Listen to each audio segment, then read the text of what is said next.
This is for educational purposes only. This is for educational purposes only. This is our thoughts and review of this content.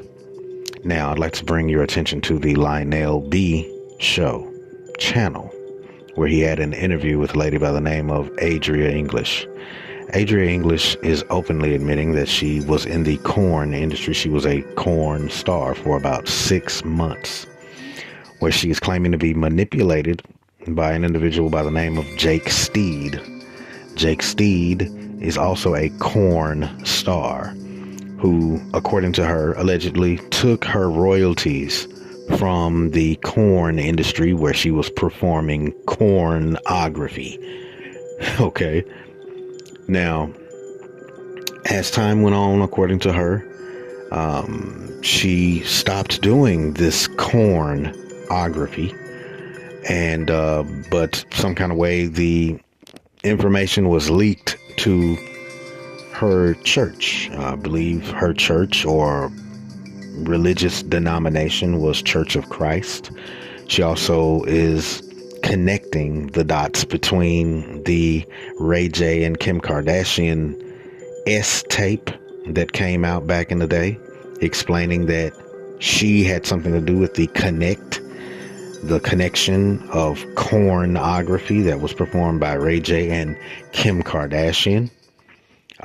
And you can go to that interview. You will be able to hear exactly how she was explaining what happened between, herself and the people that were behind her cornography that was going on. So anyway, as time goes on, she then ends up on the East Coast with her new boyfriend. As time went on, she gained a boyfriend that, according to her, was half black and half Italian, whose parents were kind of racist, maybe, not really wanting their Italian son to date a black woman, and then the offspring of this black woman, an Italian man, was her boyfriend.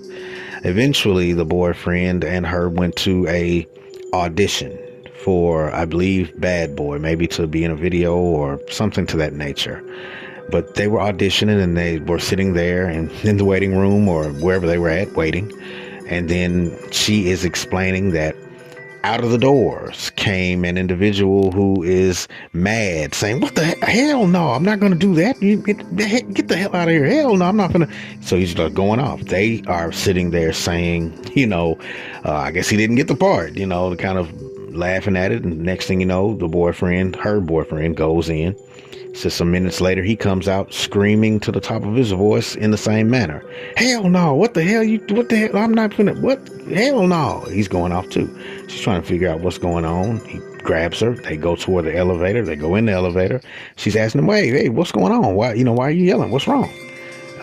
He kind of brushes it off, says, kind of wait till we get out of the elevator. They get out the elevator. She asks again, what is it?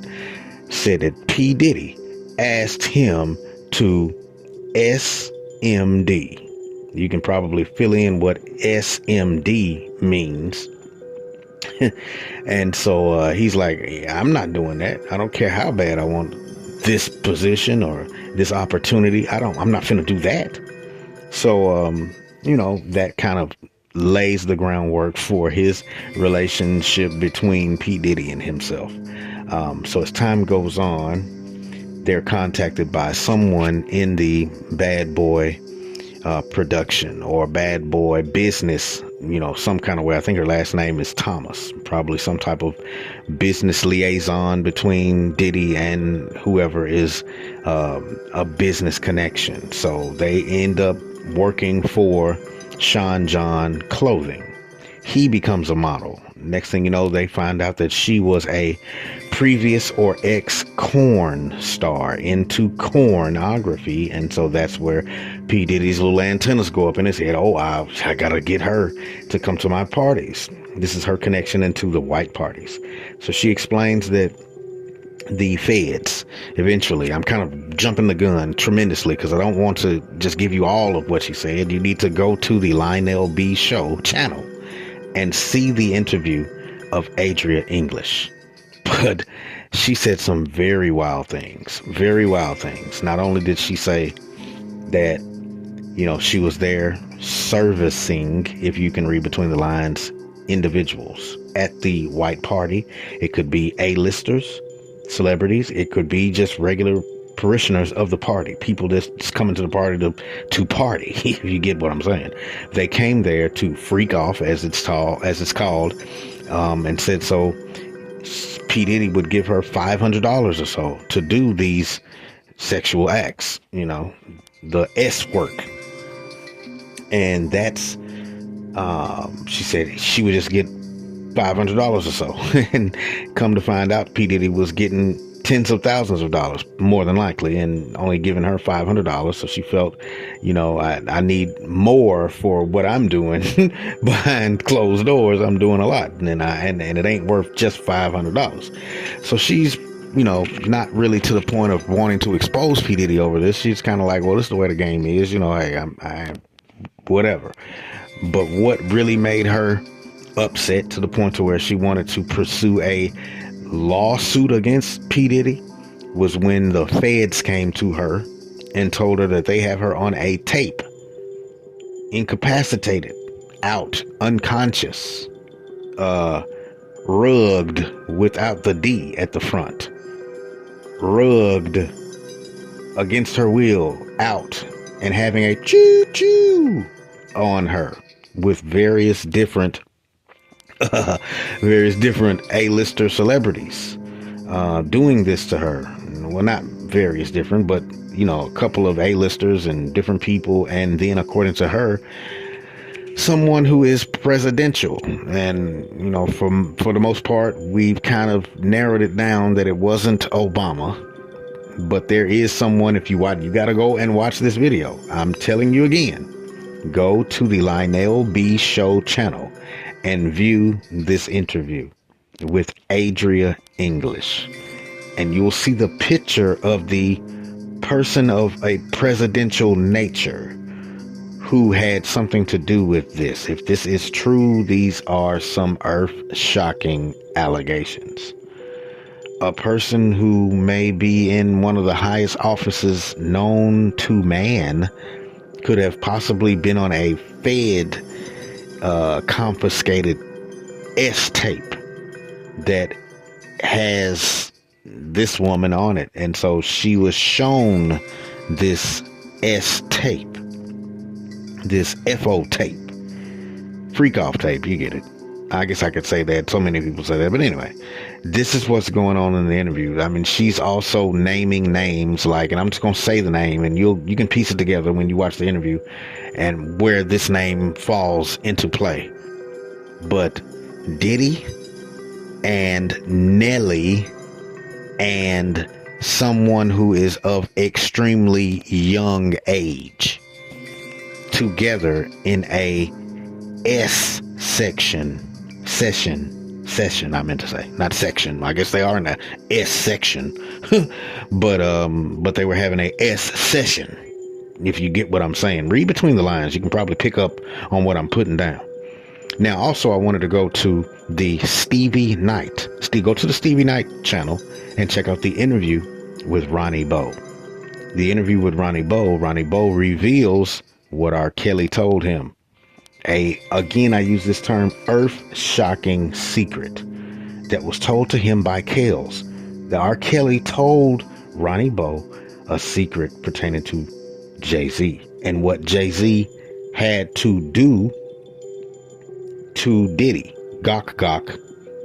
You can probably read between the lines of what Gok means. Okay? So go to these channels and see these interviews.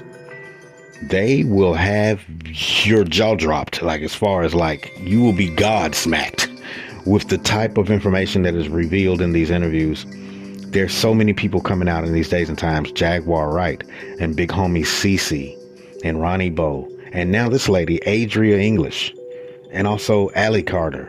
There's a lot of people that are coming out revealing some of the most dangerous information for them.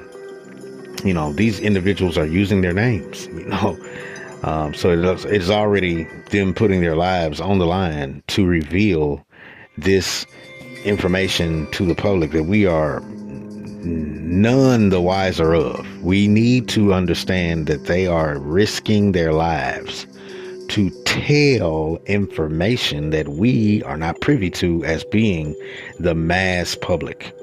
The masses don't know this information. A lot of people just believe that it's, you're crazy. You're crazy to believe them conspiracy theories. That's just not true. They're just looking for clout. They're just looking for a quick come up. They're just looking for attention. They're just looking for clicks and views. They're just looking, that's all people believe. So if these conspiracies were good conspiracies, a good conspiracy is one that you can't readily and easily figure out. So if it's a bad conspiracy, you'll be able to figure it out pretty good. But if it's a really good one, you won't be able to figure it out. So here, I want to leave you with a clip. This clip is from the Stevie Knight channel. Stevie Knight channel, and where he had an interview with Ronnie Bo. And like I said, go and patronize these channels. And if you'd like, leave a comment on their channels saying that Neophyte 19 sent you. Thank you for your time, and check this clip out. It's part of your humiliation rituals to get where you at. You had to indulge in sexual activity with your boy Diddy, bro. I ain't saying you had nothing to do with me getting shot, Jay-Z, and I'm speaking to you directly this time. I ain't saying you had nothing to do with it. You ain't got to worry about me. I'm a man of the G code. I'm a man of honor. I don't want you locked up, bro. I used to look up to you, and I still love your music. I still listen to your music, ho. But I'm kind of hurt to know that somebody that I admire, you know, had to do something so weird and disgraceful for money and fame, bro. You know what you did with Diddy.